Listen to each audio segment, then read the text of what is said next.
Dixie, I'll give you a cue when we're like ready to go. Setting up your live stream.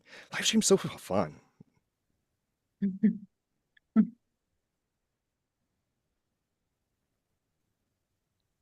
And if our viewers have questions, they'll like send it in. Yeah, I hope so. They always miss it, and then we'll get like comments later on. Yeah, I was trying to that's a find the good link. question. Darn it. Yeah, and put it on like my story real quick. And since we're live stream and we're not editing, make sure your mics are off if you're not talking, because I know I have to catch myself with that too. Oh yeah, I'm horrible at that. Except you, Kaitlyn. Well, that way you don't hear me if I'm like snacking on something or. I mean. It says done redirecting to YouTube. Maybe I should check if maybe we're on. I don't know. Let me check YouTube. If you're watching on YouTube. Nope, I don't want to check because that's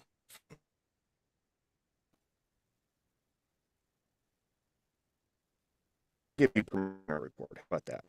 In case. Yeah, we're on. Oh, cool. Hey, man. Good to see you. All right. Okay, let's start. All right, we're on. We're recording. We're good to go. Oh, geez, I lost Jeff. All right, can you guys hear me? Because I kind of just lost everybody. I can hear you, yeah. Okay, Yeah, I'm fantastic. good. There we are. Okay, fantastic. Well, welcome to Sharing the Magic, another episode of Oh. And we were not recording. There you go. Now we're ready. I was saying 1 minute. Okay. You good, Lise? All right. All right, guys, welcome to Sharing the Magic. This is the podcast where we are bringing Disney stories and Disney legends together in one place to keep sharing the magic with you guys. We have an amazing guest tonight, one of the most magical on the roster for me. But first, we're going to run through our co-hosts. We have a heavy group tonight, so we're just going to do quick highs to everybody. Let's start with Jared. You're on top, dude. Hey guys, good evening. Hi. All right, Miss Angela. Good evening, everybody. I can't wait to talk with you, Kaitlyn. Yay! Ashley.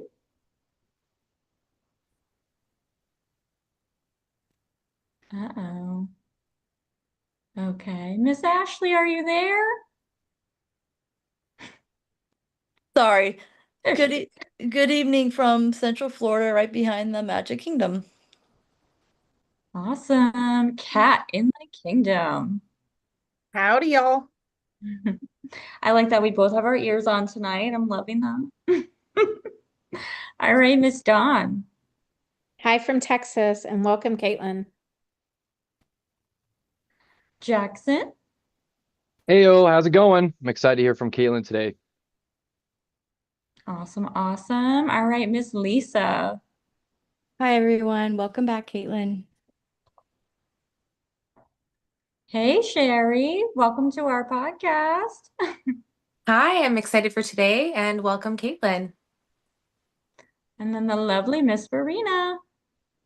Hi, I'm so excited to talk to Kaitlyn about how you got started with Disney, and congrats, Dixie, on hosting your first episode. Thank you, thank you. Well, I'm just filling in for Barry since he can't be here with us. He is under the weather today, so just want to keep Barry alive in the chat with us, even though he's not here. All right, so our magical guest today is Miss Kaitlyn Robrock. She is the current voice of Minnie Mouse and many other iconic roles. Hello, Miss Kaitlyn. Hello. Thank you very much for having me again.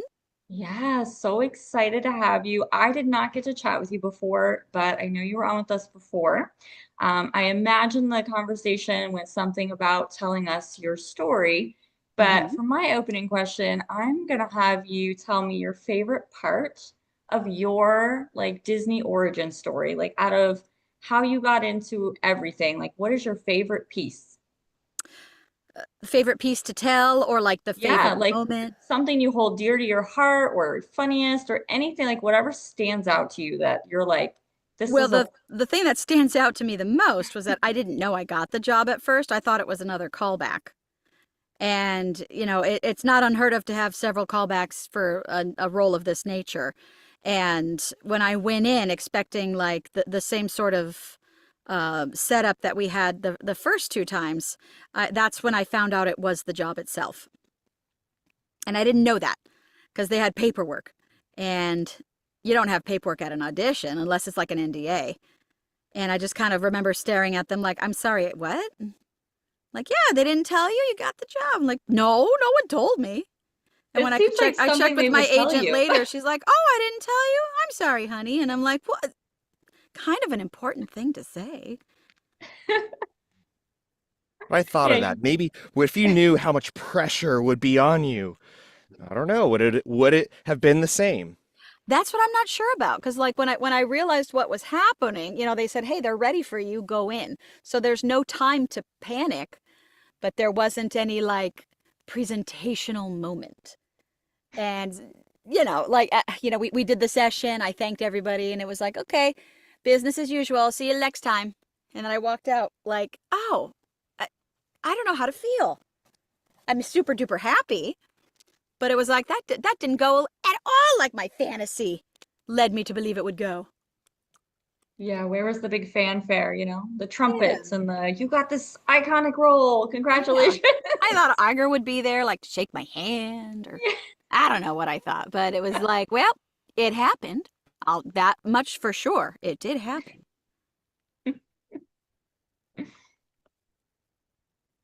But yeah, that was kind of the moment that sticks out the most. And you know, it was like a trial run. And then at the year mark, I asked them, like, am I still on trial? And they're like, oh, no, we signed off months ago. And like, oh, nobody told me. Oh my So God. I think we're pretty secure. I think I've got the job now for sure. I think so. It's been a little bit, huh? Yeah, September will be 7 years. Wow. September is my mini-versary. Aw. Do you do anything special for that? Or like, it's just like another year? It's kind of like, I like round numbers. So the first year, you know, we were actually recording a project on that day, and I went, it's my mini-versary today. And then on the 5-year, you know, I think I made a social media post and like, I'll make something on the 10-year, but it's like, you know, when it's not like a round number, it's like, oh, it's just year 7. That's just a year. But it will be, gosh, it'll be 9 years. I wish it was more round, but it will be 9 years when Mickey and Minnie have their 100th birthday celebration in 2028. Oh, wow. So it's coming. Kaitlyn, I got a technical question. What do you like? Where and what and how do you like to record your voice? I know Bill Farmer has a Neumann U87, makes me really jealous. I love that. Very great mic. I know a lot of voice actors, they record at home, which is something, you know, seems very comfortable to me. I think that'd be great. But how do you like to record? I prefer to go in person. Yeah. To the studio so I can get human interaction. Yeah. Since I currently live in Orange County, so if they said, hey, we need you for maybe 15 minutes or half an hour, I do reach out and say, like, is it all right to record from home? Because it's a small project we might be doing, and it's quite a drive from Orange County to Burbank or Glendale or what have you. And do you have like a special someone you like to work with as far and how much kind of involvement or interaction do you have kind of hearing it back and shaping your voice, and do you sort of have your own preferences of well, you know, I prefer this mic or to be my voice shaped in this kind of way, or do you have anything like that, or I trust the engineers to know what's best for my voice. We tried out the microphone that Russi Taylor always used, my predecessor, and for me, I think my voice was like a pinch too brassy for it. So then we switched out to a different mic. I think it's a TLM, and it butters it up, it softens it. So it's much nicer to listen to on that microphone. I geek out over stuff like that because it's really the whole process of voice acting, I think, is just so interesting, and it's so funny. You can get one mic and your voice is kind of shaped in a different way, and you get the other one and you're like, well, I like this better for this character, and I've been to a recording studio before where he'd swap them out. Well, try this one, try that one, and it was always really cool. Yeah, we definitely had swap outs to see what the best fit was. So then so they mark it where like, okay, when Kaitlyn comes in to record, we'll use this. Yeah. We'll use this what's it called? We'll use this microphone for these sessions. Yeah. But then like we used I forget what it's called, but we used an old-timey microphone recording one particular project because we wanted it to have that sound from long ago. We wanted it to have that structured sound to make it sound like it was in the past. Cool. Ooh, and do you use a different mic when you're singing? Because I know you have a lot of singing parts with Minnie as well. I think I do. I actually have never like asked about that. I'm sorry. I think it's the same mic. I think it's the same mic because that way, because it'll still affect the voice the same whether I'm speaking or singing. Because when we jump from dialogue to singing on like Mickey Mouse Clubhouse Plus, I've not seen the microphone changed in between. Okay. Unless there was some kind of hiccup of some nature. It's interesting. I like that. Very much. I have a question. Yeah.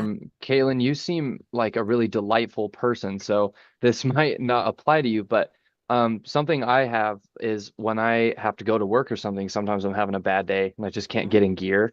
And so if that does happen to you, how do you sort of get yourself in the mood to play Minnie? Like how do you make yourself be really authentic and really good at that if, say, you're having a really crummy day?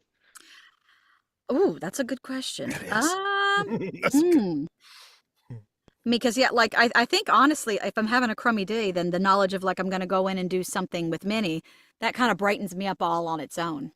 But when in doubt, like since I do usually drive, like I'll put on like music or a podcast, like something that is like just one of those feel good pieces of media to know like, okay, this is kind of whatever my mindset was, this is changing it up. This is relaxing from whatever I had going on before.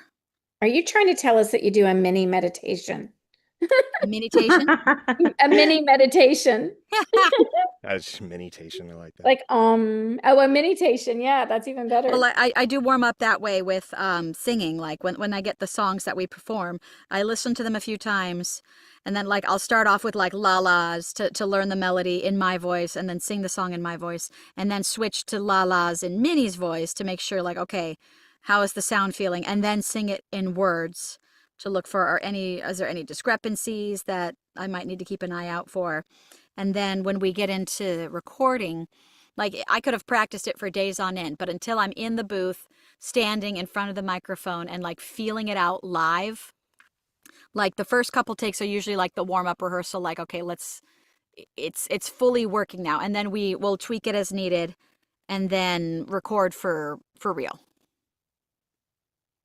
That's awesome. Do you ever have a hard time going from Minnie back to Kaitlyn? Not at all. You're lucky. It's a real quick switch. Well, I'd practiced the voice for so long, like it's definitely second nature at this point. So it just turns on and off like automatically, or at the beginning, was it ever like difficult? In the beginning, it was because I wanted to make sure I didn't want to be too high, because it's real easy to go squeaky, but you wanted it to sit in that nice butter soft area, like because if parents are putting it on in the morning for their kids, you want to make sure the parents' ears are comfortable too, because they're going to hear it probably They're already going to hear their very kids very squeak. often. Yes. Good point. But yeah, because like initially, like it might have been too high at first, or I had to find, okay, how do I make it slightly breathy to to have that gentleness where it's not too bold, it's not too brassy. Yeah. And it was just one of those learning curves. And so I'd say it took us about 6 months, and then it was like, okay, we're really feeling a good spot for her right now. Yeah. So we'll Yep. maintain that as long as we can. Remember last time we talked, you said, well, you told a story about there a little girl that came up, and she was kind of perplexed, or I don't know if she's mad or whatever, but she said, well, you don't say it the same way that Yeah. I've heard. And that was that was a great, great story. And so I think about these things.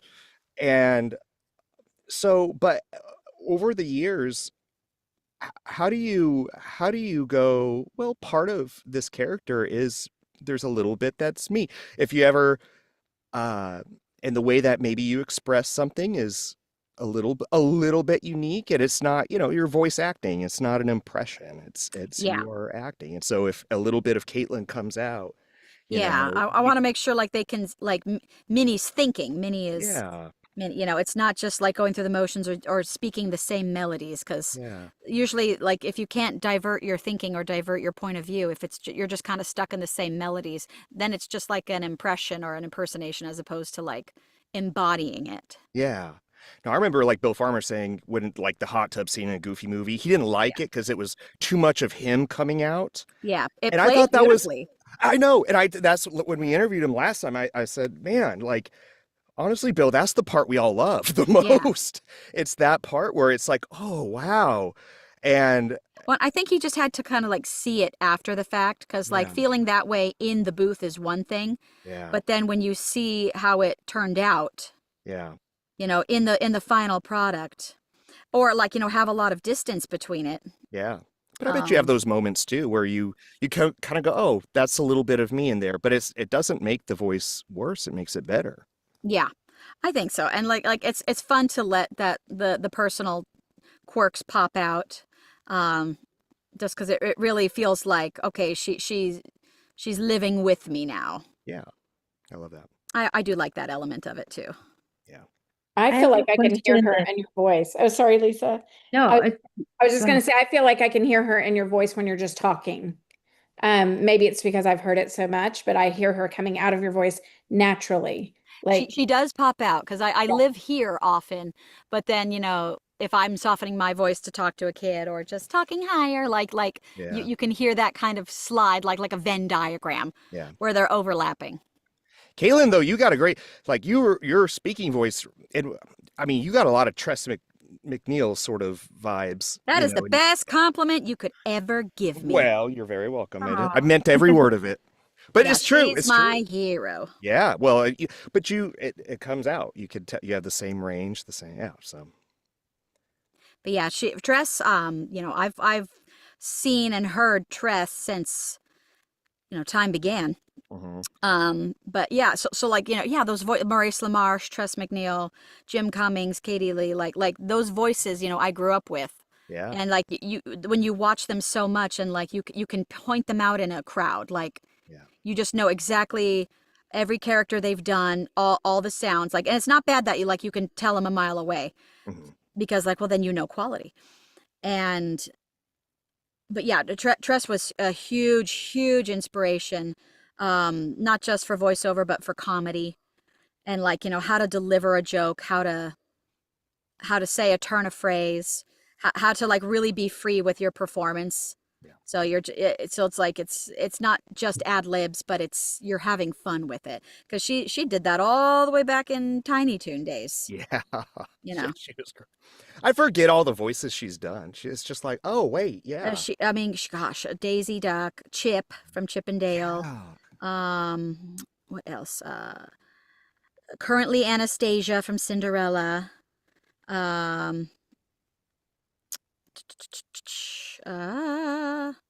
Merryweather from The Three Good Fairies. Oh, I mean, the list goes on. Then I go on YouTube. It's like the mini voices of Tress McNeil, and then you're like, oh yeah, I forgot about that one. oh yeah, there's so many, and beyond Disney too. Yeah. Well, Hey, Miss Lisa, did you originally have a question? Oh, I did. This one's a little bit emotional though, perhaps. So just thinking someone somewhere in the world, this child is hugging Minnie for the first time, and hearing your voice. What does that mean to you? It's so warm to know, like, okay, little ones are so, those first 5 years are so impressionable, and you want to give them characters or things that make them feel safe, make them feel at home, make them feel that connection. And that's why when I worked at Disneyland, it was the same thing. Like, you could watch all these shows with all these fun characters, but like, what's the bridge between fan and creator? And it's like, well, Disneyland, because that's where you can go meet Minnie and you can meet Mickey and tell them, "Oh, we watch you every morning. We love when you do this dance or that dance. Can we give a big hug?" It just really supports those kids and like enjoy the things you love, share that love, hopefully take all the lessons the show teaches you to heart as good anecdotes for life. And it's just, it's fun because like we're not going to be any child's mother, but it's nice to be a helpmate in raising them a little bit. If the show is so integral to a little one's life, like, well, then you're kind of assisting with raising, just like teachers help raise your children, 8 hours a day, 5 days a week. They're imperative to a child's development, and the media they engage with is imperative too, because that's what they're going to latch on to. That's additional friends, and just the joy of animation as a medium, it draws them in. But what's going to keep them? You want to have characters they can really love and rely on. Yeah, and as a mom of five, I have to say that like our three girls, I mean, obviously we do Mickey Mouse Clubhouse and everything, but like they just love Minnie, and it's like they want to dress like Minnie Mouse. They look at the mannerisms of Minnie Mouse, and it's like it just comes to life in so many different aspects. And I think sometimes like it's missed by like the ordinary day to day, but it is important. I think Miss Sherry had a question. Yeah, I was just really curious because obviously your voice is your instrument, and I'm just coming off a brutal cold where, I'm client facing every day. And, Oh yeah. when I sound sick, I always feel bad. And, so I mean, I imagine that would be quite stressful for you having to try to upkeep. So I'm just curious, like your routine, if you're like a supplement routine or a wellness routine or something that you do to kind of make sure that your voice is, in working condition, and that you're staying healthy. I probably should have one of those. I drink a lot of water. And I kind of the weather affects my voice. Not too much, but like a couple times a year, it's like if the weather changes really suddenly, my nose will react to it or my throat will react to it. And it's not the best thing, but like if I've got like a dry voice or it's cracking a lot or getting that gutturally sound, I'll drink something with milk and that like actually helps me. And then, but if it's like, hey, it's just kind of phlegmy today or it's feeling gunky, like, well, drink a little bit of Sprite and that kind of clears it right out. So like, of course, these are not good things for you technically, but in those instances of, okay, where's my throat feeling? Those are kind of like the quick and easy fixes. Yeah. Which certainly help. But then in general, a lot of water.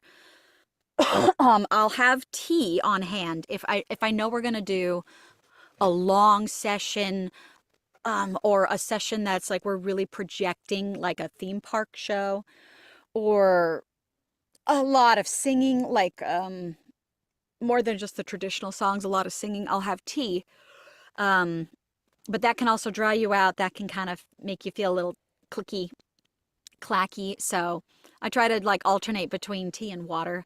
And then like when you feel that it stops, stop. But I try to sleep as much as I can, which is not always the guarantee. But the big thing that helps is when I do drive up, my sessions are usually at 10 a.m. or later. So I'll leave by 8 a.m. in order to like ensure traffic is okay. And then I have that whole 2-hour block to warm up. Perfect. But yeah, and then when in doubt, like there's like those steam inhalers. Mm-hmm. Or the Navage thing to help clear out your sinuses. Throat lozenges that don't have menthol in them. Just kind of those little things, like the pressure and the inflammation. If that's down, then you won't have a nasally sound from everything. And sometimes good old-fashioned ibuprofen can do that. But I don't get sick too Whiskey often. will do it too. Yeah. That's true. But if I wake up, like if I'm feeling some kind of way, I definitely try to bounce back. But if I'm feeling really bad day of or the day before, I'll let the team know, like, hey guys, I woke up and this is just hitting me really hard. Or, I had a cold over the weekend. I was really trying to get better. It doesn't look like I'm going to be better for tomorrow. And we can reschedule. And because we try to record as soon as we can in the event there are issues.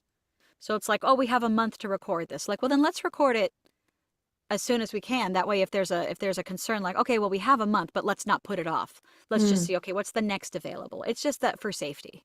That makes sense. Yeah. Rarely have I missed or been unable to do something that was like urgent. And it's usually, yeah, if we're sick or out of town, they'll wait for us to come back. So there's no backup voice. But 2.5 years ago, I lost my voice completely. It was just this random scenario. I went out to the House of Mouse Expo. Everything was feeling good on the Friday. Halfway through Saturday, started off great. And then on our panel on that Saturday, my voice just went away.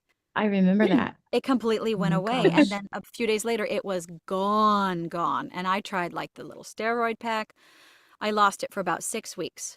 I can't even account how it happened the first two, but the last month, it was doubled down by a sinus infection and a chest infection.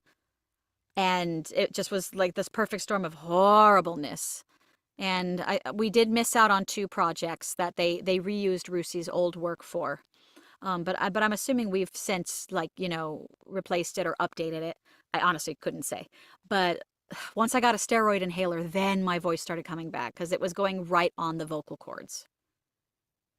But they were just like, I had the ENT scan and it was just like, what has happened to you? And like, I don't know, man, but we got to fix it. Yeah. Right. I can't Hopefully do that this. doesn't happen very often. Yeah. And like, I've not had anything like that since, thankfully. Minnie needs to learn sign language. No. Oh, No, you need your my. voice. No. Yeah, that's got to be scary. Yeah. It was very scary. And I was lucky that all the other projects we had on tap, they were able to wait. And after that, after that 6th week, I was like, it's back, guys, it's back. Let's triple down. And then you had a pile of work to get done. Yeah, I mean, not too huge, but definitely, it piled up for a little bit. Yeah. Miss Cat in the Kingdom, what you got? It was perfect timing too, because I was going to ask, based on that, what is Minnie's typical schedule? Like, is this, I'm not like Jeff, so I'm not into all the voice acting, everything. So to me, it's just, there's voice actors, they do a thing, and I have no clue like what goes into that. So is there like a typical schedule that you follow, or is it like, do you have seasons that are busier? Like what's a Minnie 9 to 5, look like? We when one of our shows is in session, more often than not, we come in each week to, is there a new episode? Are there pickups? Is there some ADR for the final product? So, and then every so often there's like a week that's like, hey, there's nothing on tap just yet. We haven't finished writing the songs, or like we're still going through the pickups. So Wednesdays are my days. So I had a session last Wednesday, but I already know that they let me know Friday that, oh, we won't need you this coming Wednesday because, we're caught up on everything. So now we're just waiting for the other branches of a show's development to submit their work, and then we can go from there. So I'll have a little day off that day. But, they could say like, oh, character events would love to have you come in for a fun new theme park show or a cruise line update or a new toy. So all of that stuff, like those pop in random days of the week. And then I do other I do other shows for other companies as well, because I'm a freelance voice actor. So there's no stepping on any toes, but we always make sure that Minnie stays exactly Minnie, no other crossover anywhere. Right. Jared, did you have a question, dear? Yeah, so quick question. So my youngest was born June of 2020 and watched all of the Mickey Mouse Clubhouse, road race, you name it. I can only imagine how many hours of your voice like been in the in our house since then. But what are some of the, like you mentioned having to project doing a theme park thing, which the theme parks are more my thing. So, kind of two-part question. Is it, because like I said, I think Kat said, there's Jeff, and then I think a sliding scale down from there of anybody that knows anything about voice acting on this podcast. So recording for a show versus recording for, like the out in front of the Magic Kingdom Castle welcome show when Minnie's talking, like, is that dialogue recording what you're having to put into it different? And where's the weirdest place Minnie's voice is that you've recorded? Let's see. I'll start with that last one. I don't think, well, weird. Like one of the unique, Obscure, like not, not on your IMDb list, like, yeah. oh, it's in a show, or, Yeah, well, for Minnie, like we definitely had a series of video clips to help little ones potty train. So that was fun. And like, the wordage is never specific. But it's like when you write down, or when mother and father help you write down your achievement, then it'll be like, you did a great job. You've unlocked the next magical step of our band. So very, very generic, but it was aimed for that project. And then say the first part of your question one more time.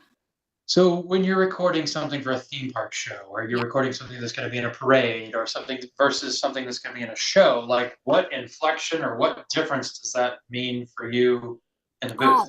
Yeah.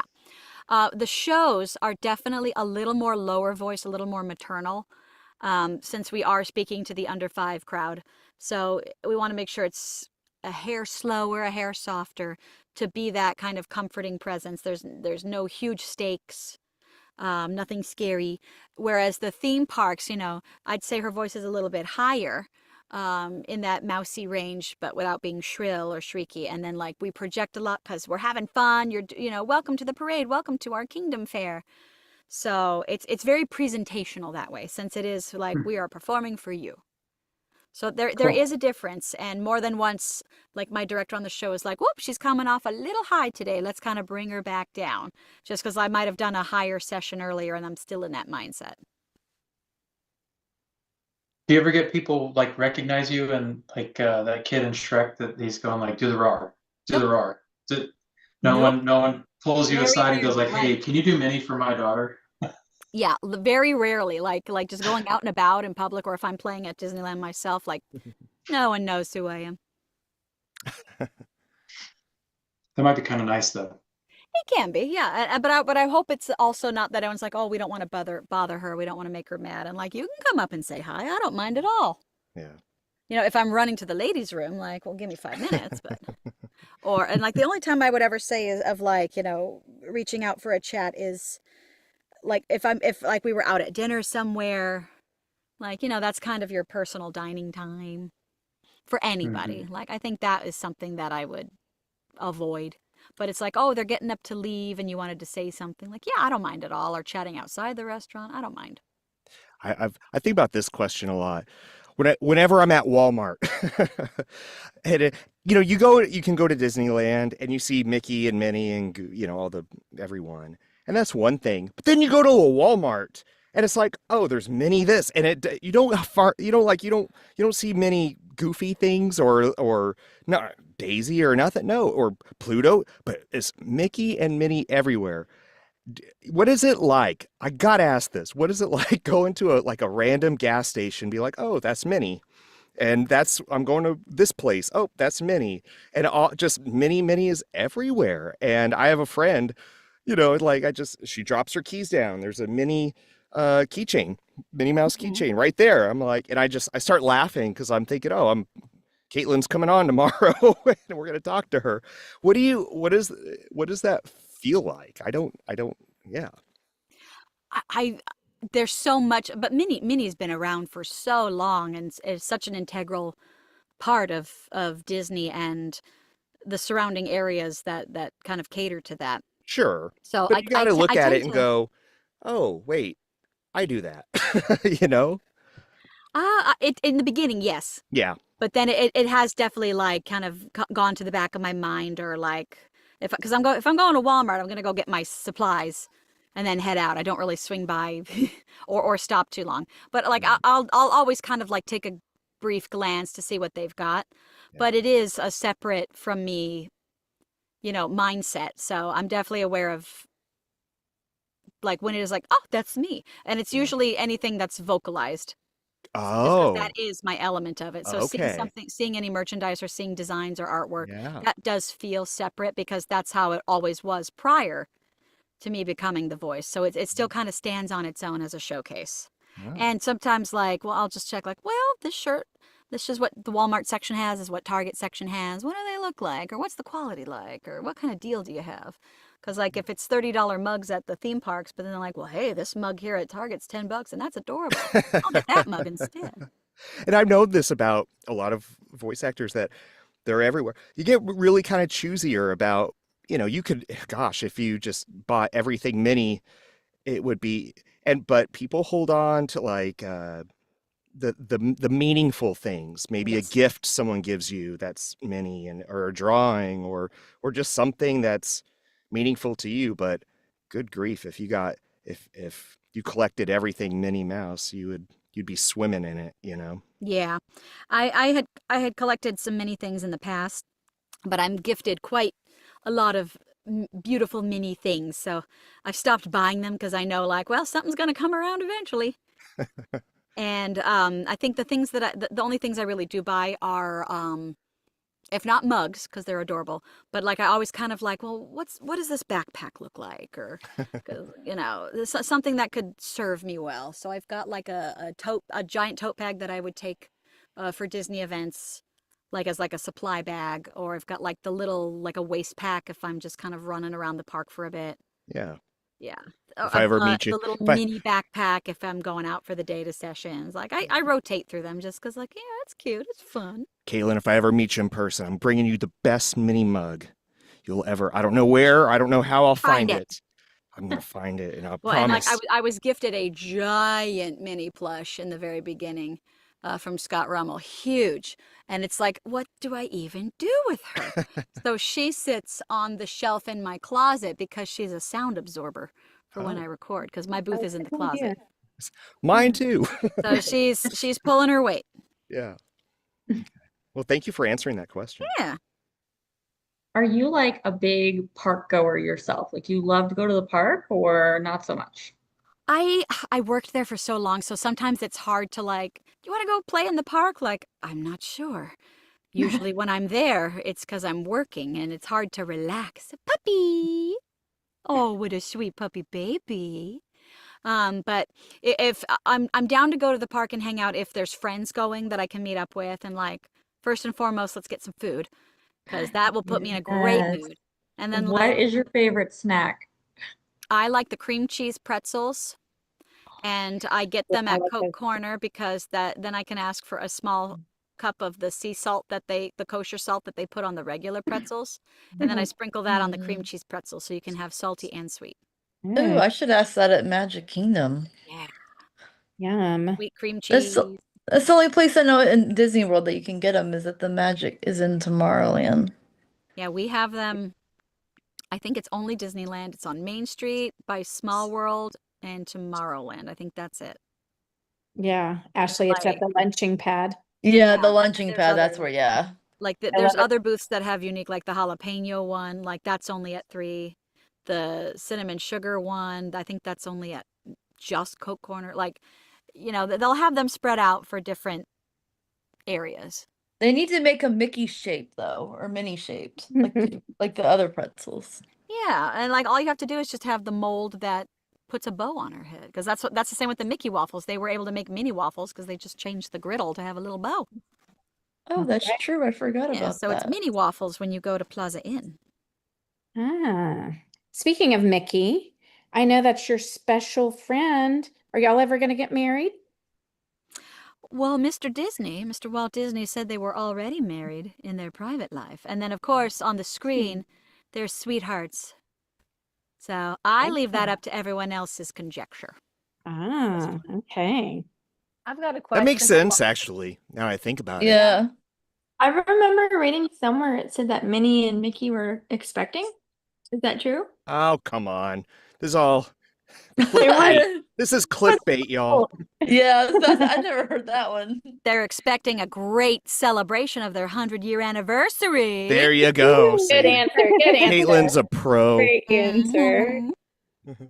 Well, if Minnie was going to go into the park by herself without Mickey, what attraction do you think, Kaitlyn, that she would go to first? What attraction would Minnie go to? Yeah. Oh, I think her first stop would be Snow White's Enchanted Wish, because that was, that's the first Disney movie. And, it came out 9 years after Minnie's debut, so she went and saw it in the theaters. So she'd ride Snow White because it's the most romantic. She would certainly go on Runaway Railway. And then if she wants a fun thrill, Big Thunder Mountain. Awesome. Does she have That's a my favorite snack, do you think? Her she has a favorite snack is the cheese bread from Maurice's Treats. Oh, that's a good one for sure. For the mouse, the cheese. Absolutely. Oh, that's cute. Oh my gosh. That's a good You one. mentioned the park, being in the park so much that in your past that you don't really go that much now unless you're working. Can you tell the listeners like how you, because we skipped that whole part about how you started in working in Disney to begin with? Yeah, I started working, and you know what? I'm actually checking something to see if this works, because I reset my Ethernet, and then I kind of hit the top of my computer. So, cross your fingers. All right, here we go. Did it work?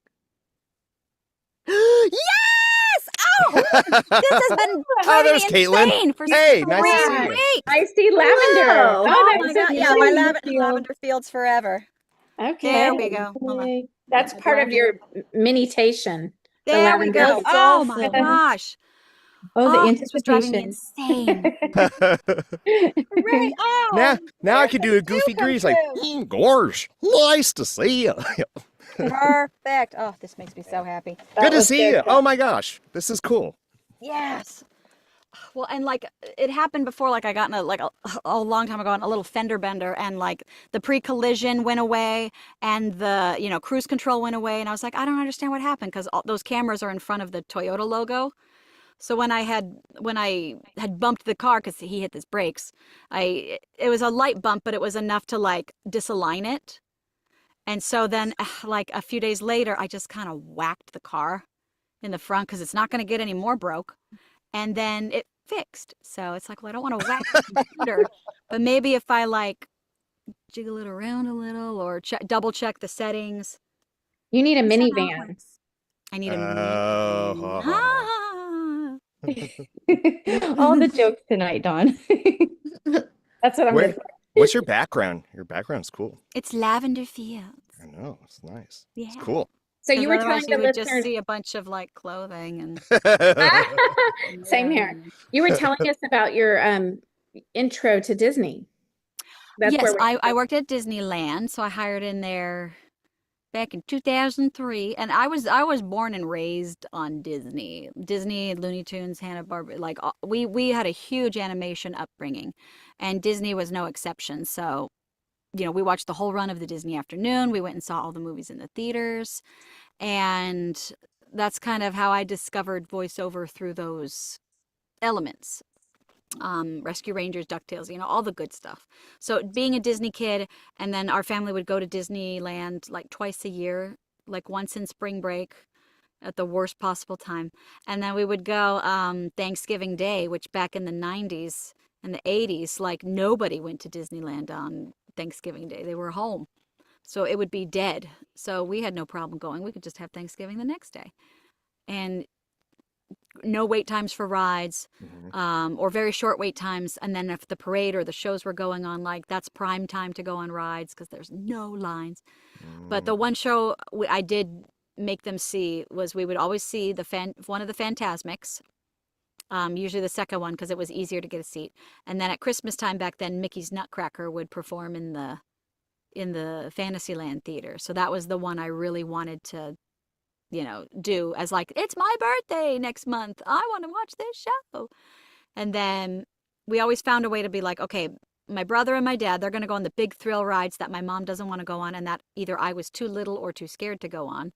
And then mom would take me to Tomorrowland, and she would sit at the exit of Captain EO with a book and said, "Okay, honey, go ride Captain EO. You're 7 now. You can do it on your own." So I would just go round and round and round and just watch Captain EO like 5 times. That was my favorite. I still look it up on YouTube. I go, how long has it been since I've seen Captain EO? Like a month? I think I'm overdue. I don't know. It just brings me joy. Yeah. And as long as I checked in with her after each one, like, "Hi, Mom, I'm going back in." So, and then about, 5 rides is like 2 hours worth. And then we're like, "All right, Katie, we're going to go now." Oh, man, But I got to do it 5 times because no one else wanted to see it more than once. But that was my favorite attraction at then. Sherry, did you have a question?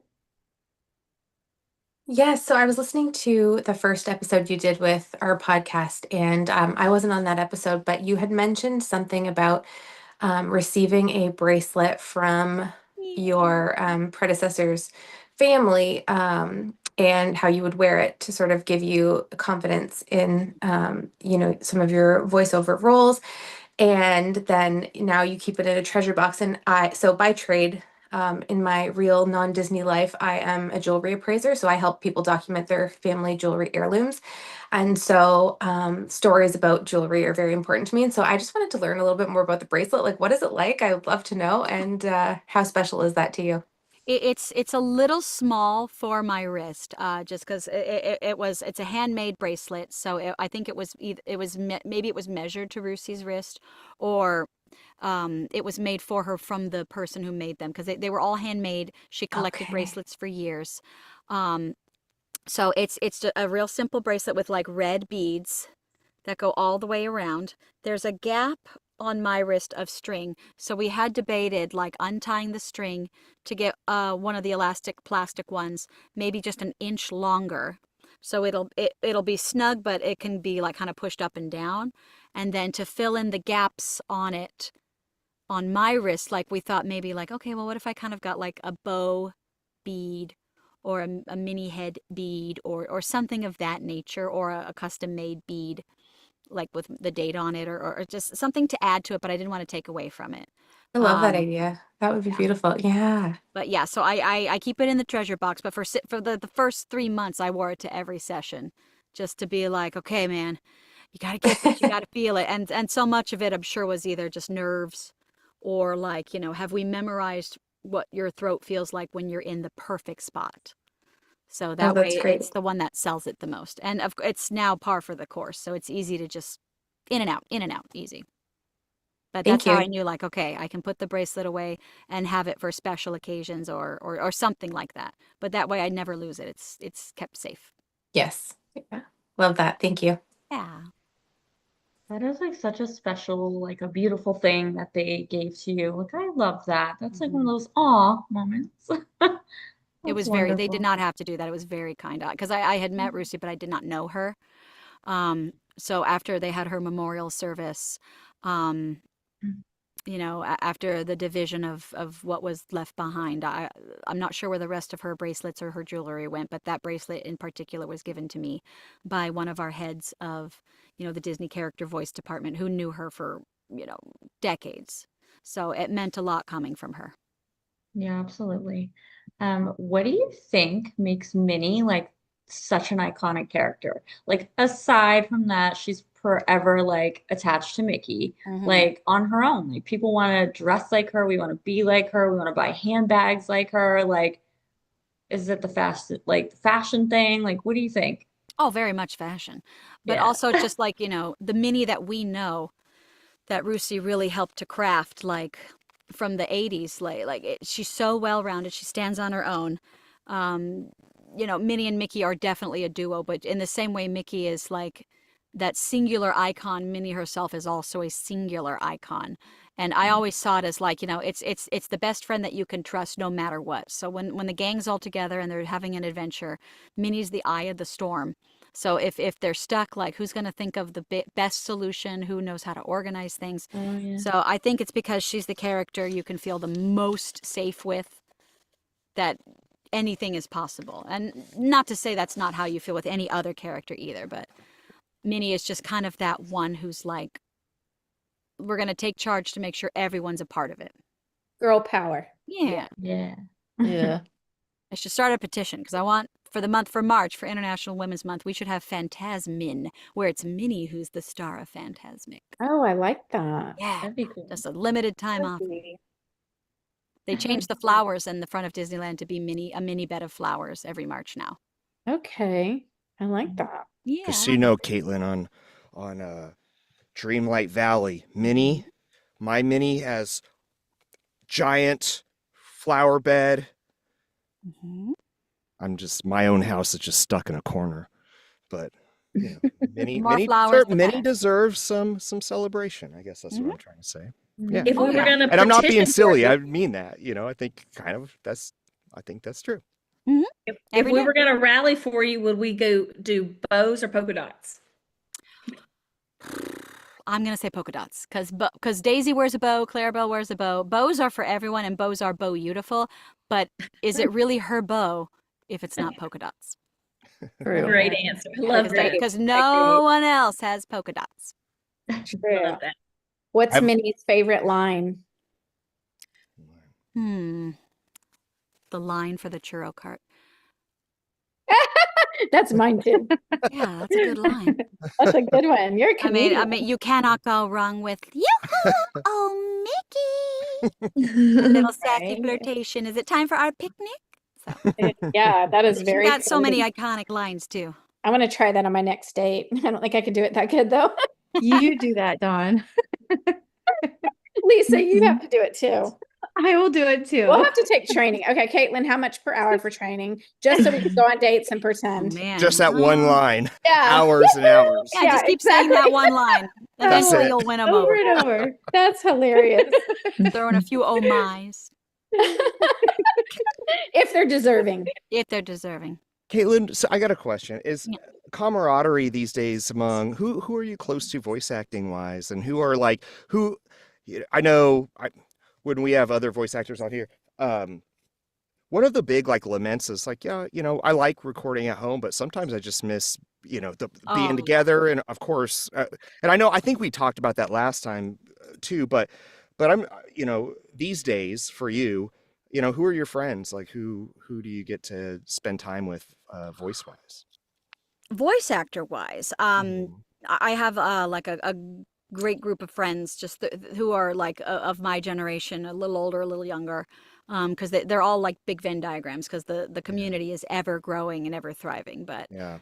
I hang out with my friends like Shelby and Stephanie and like who are all voice actors in their own rights. Ariana, Marcella in particular, Marcella Lenz Pope. She has some Disney history in her blood too, Yeah. because her father Tony Pope provided the Yes. voice of Goofy Oh, for yes. for Yeah. many a year, and Yeah. Marcella takes after him in talent, so she's a voice Yeah. actor as well. And one of my friends, Haley Claire, fantastic voice actress. We met on a particular project that's not out yet. Okay. Hopefully this year, because we thought it dropped last year. And we thought, did we get cut from it? But it was like, oh, no. This is the second part of this thing. We're in the third part. So hopefully it'll come out this year. But we paired up for a particular set of roles. And so we see each other often. And her grandmother is Harriet Burns, the Imagineer.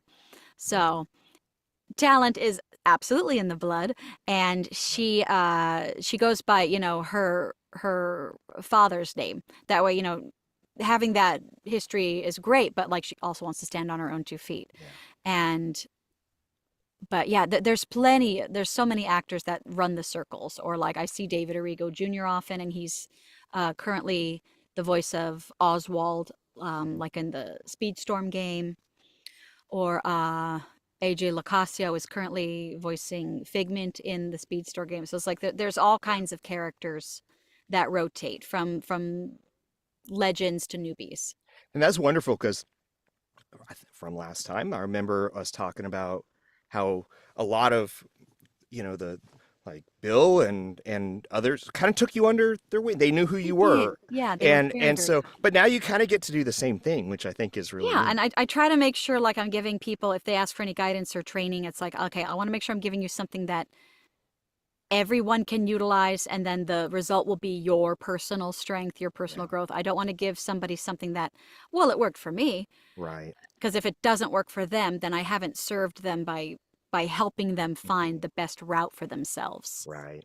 And that's just always like a case by case touch and go to see what it's like.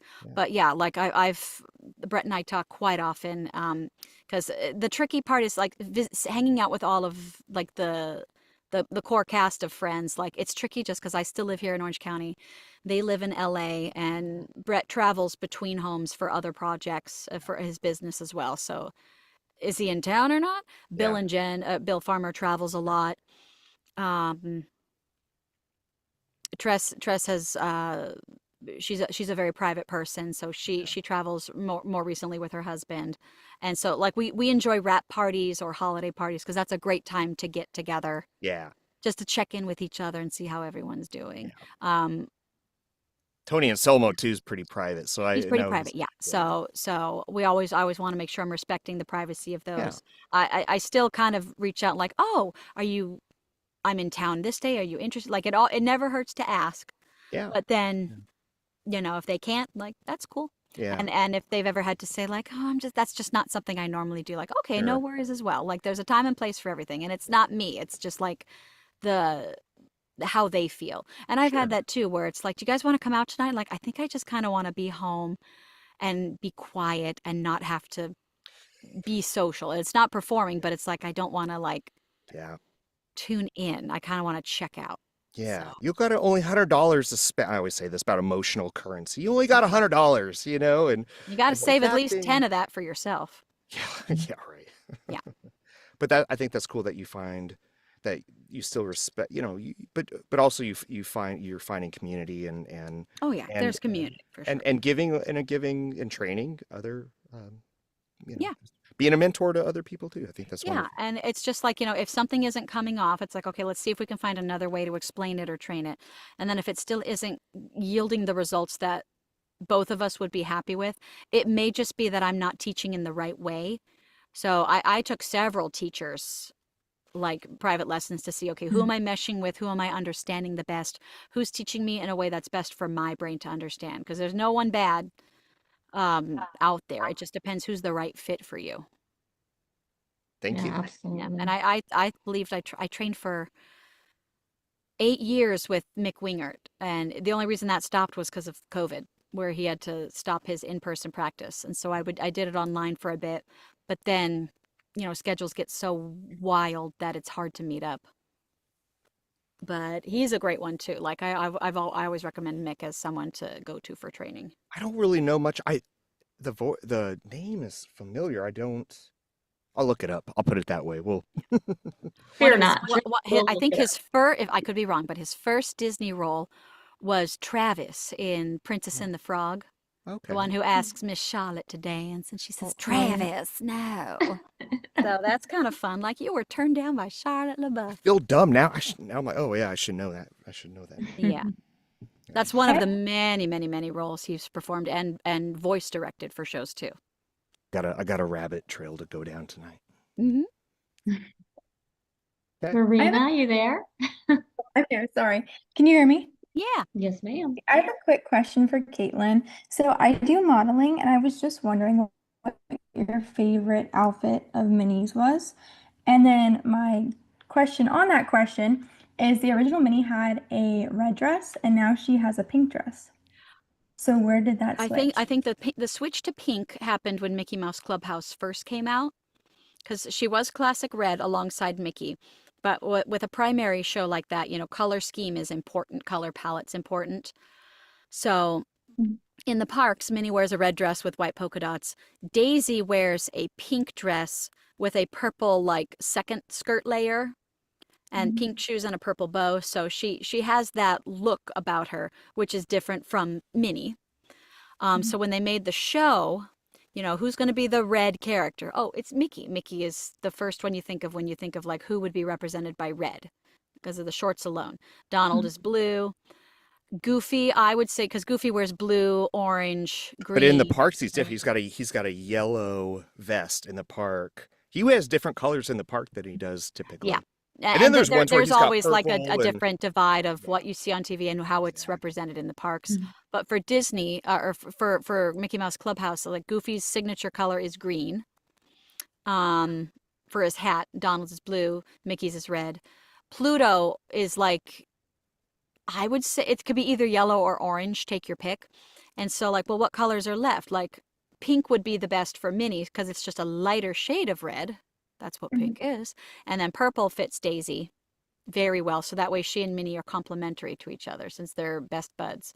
And then when Clarabelle came into the mix, since Pluto, I'd say Pluto is orange. Like orange is the best reflection color for him.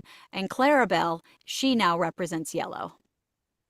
So because her dress and outfit is primarily yellow. So when you have that color scheme for characters, everyone has a color now. That's awesome. Yeah. So yeah, she wears pink on the shows, red in the parks. And I would say that switch came at the time of Mickey Mouse Clubhouse developing. Okay. It's good to know because I know like at the parks, all the merch it's all red and with the white polka dots. It's not really because pink. that is still like the classic look of her. It's just like for this element in this TV show, she will wear pink. Okay. Because just visually it stands out that way. But merchandise, we know for sure that, she's red and white polka dots. Yeah. Awesome. It's branding. Yeah. Okay, guys, does anybody have any last minute quick questions for Miss Kaitlyn? We just want to respect everybody's time as per usual. I just wanted to open that floor up for any questions. Kaitlyn, can you tell us of any either recent projects that have just come out or just give us like any kind of an outline on what you're doing right now?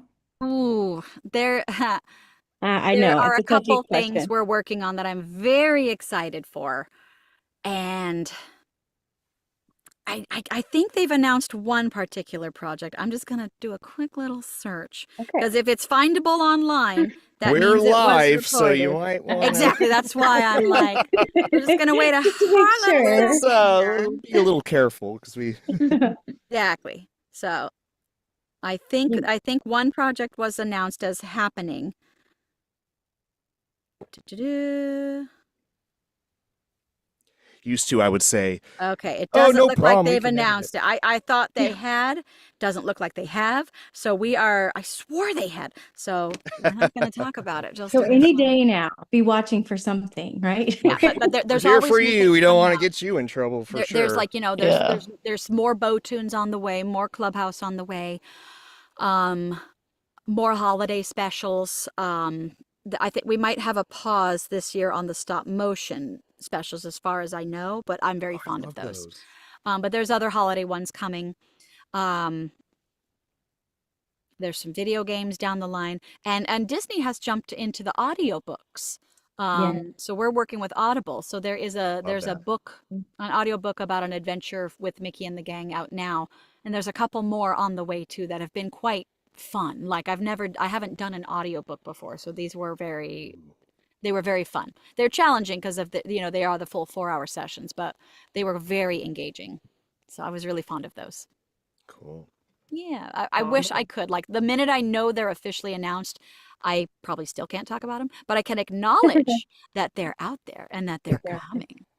And I would imagine they've got plenty of things we haven't even been brought to our attention yet for Mickey and Minnie's 100th. It's such a huge celebration period, so I'm sure there's going to be lots of stuff coming. Cool. I keep thinking about colors. All right, here's my last. Kaitlyn, what's your favorite color? Purple. Okay. Favorite animal? Elephant. Good answer. All right, good night, everyone. That's good. That's That's it. it? No more? No, it was wonderful. No, that's it. They say your favorite color is who? What do they say? I forgot. I don't even know who they are, but if they say this, your favorite color is who you are, and your favorite animal is who you want to be. Mm. So an What elephant does never purple forgets mean? a friend. Majestic. Purple's majestic. It's Ah. regal. It's regal. Alright. It's not quite pink. There's some blue in it, and there's some loyalty within the pink. Maybe I don't know. I'm just making this up as I go. Yeah. But And elephants are just cool. and an elephant is like a great animal because they never forget a friend, and they're awesome to look at. So I'm like, all right. Yeah. No one's ever said an elephant before. I love that. Elephants are awesome. I used to ask that question all the time. People are like, "Oh, I like goldfish or something." I don't know, but Only goldfish. Especially since in the cartoons, aren't elephants afraid of mice? In the cartoon world, yeah. Yeah. I can see that. But that could also just be a Warner Brothers thing. They're technically But isn't afraid that of me. Dumbo? Yeah, In Dumbo. Yeah, Dumbo? but Dumbo's best friend is a mouse. Yeah. Because they're afraid But of the rest of the bees. elephants. Yeah, not mice. They're Because the afraid rest of of the bees. elephants don't understand. Jared just got schooled by Kaitlyn. All right. I'll mute again. Get out of here. All right, Miss Kaitlyn, is there anywhere right now that our listeners can go to support you, follow you? Oh, Where do you yes. like to direct everyone? I have a Twitter account, I have an Instagram account. Both of those platforms, there should be a pinned post. I'll triple check that in a moment, but I am, I'm trying to help raise funds for a friend of mine who's going through a massive cancer situation, and they're on top of it. It's just none of it's covered by healthcare. It's just so expensive. So we have a GoFundMe that I'm seeing who's open to donating to help fight kind of the medical debt.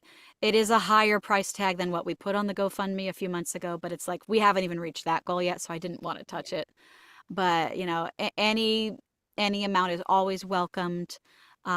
It's totally up to whoever's interested, and if they were so inclined, they're welcome to share that link, just to kind of help ease the burden for them. But and they were able to make a significant achievement, but so much of it is the healing and like paying back loans that were needed for it or paying back medical debt, and it's never fun. So that is something I'm very passionate about. If and the posts should be on my socials, but that's like kind of the big thing on my mind. And then there's always new stuff coming on other shows too. Even though it's not official, IMDb is a great site that shows 90% accuracy of what we all do. So that'll show some upcoming stuff as well. Awesome. Okay, well, to all of our listeners, make sure you hop on and support Miss Kaitlyn and her friend in their journeys. Greatly appreciated. And we are so grateful for you to be here with us. Of course. Thank you for having Now me we just back. talked And I'm to so you glad my again. camera worked, so you can see my lavender fields Yay! forever. And my blush that I didn't do well today. I look great. It gives me character. It does. Yes, it does. Yeah. But does anyone else have any last questions or anything? I actually thought of one more. Uh-huh. Are you coming back to House of Mouse Expo? Yes, I am. Yay! July Yay! 31st Me through too. August 2nd. Yes. And then I'm actually staying in Orlando, the 3rd through the 6th, to play a little bit in the parks. I might be a trader and go to like Busch Gardens or SeaWorld. I don't know yet. And then there's a Disney branch out there that I work with a lot to see like, hey, I'm going to be out there anyway. Anything you want me to like contribute to or help out with, just why not? So they're looking I'll for keep an things. eye out for you And this then summer. the weekend after House of Mouse in Orlando, there's the NostalgiaCon Orlando. So I'm there, so I'll be there I'm so too. glad I But asked. House of Thank Mouse you. I'm very fond of. So Yes. come to House of Mouse. Can't wait to see you again. Yeah. Awesome. Yeah, that'll be fun. Okay. Well, that is wonderful. I'm gonna be there. I'm gonna be trying to find you in the crowd. I guess I won't catch you at rope drop though, right? No, not rope drop. I'm still when I'm out there like it's 8 a.m. You mean 5 a.m.? Yeah. Get back to bed. But like the only way I can really try to jump ahead of the jet lag is like the day we fly out, we have a 5 a.m. flight, like July 30th. So I'm thinking, what if I just don't sleep at all? And then like sleep on the plane, get a few hours on the plane, have the layover, eat something, maybe get another few hours, And then, you know, we'll arrive in Orlando hopefully around like 3-ish or 2-ish. And then we can check into our hotel and then like, well, we have the whole evening free. Do we want to do something? Are we awake? So we might go somewhere at least to have dinner and play a little bit. And then like melatonin gummies, like, okay, we should be good. If I get up at, you know, my body won't think it's this because we got enough sleep, right? So Right. I don't go the sleep route. I'm just That's when choosing you to believe that. It's like What when a you're a kid plan. and you're at a slumber party, you get that second burst of energy, but it just gets weird. Yeah. It doesn't like you Well, made and like good- if I'm awake, like I often go to bed at like 2 a.m. But you know, sometimes I just can't sleep. And then when it starts getting 5 or 6 and the sun's coming up, I feel guilty, almost like you missed it. You missed the night. You should have been sleeping. Look what you did. Can you make it through the next day? And like, I don't know, but I couldn't force myself to sleep. I love that Minnie is a night owl. I'm a night owl too. I'm a Me huge too. night I owl. stay And, up to like, during 3 a.m. watching lockdown- cartoons. I'm like, During oh lockdown, no. 3 to 11 was like common. Like, you know, well, we may as well sleep. Can't go anywhere. I know. We've watched everything there is to watch on TV.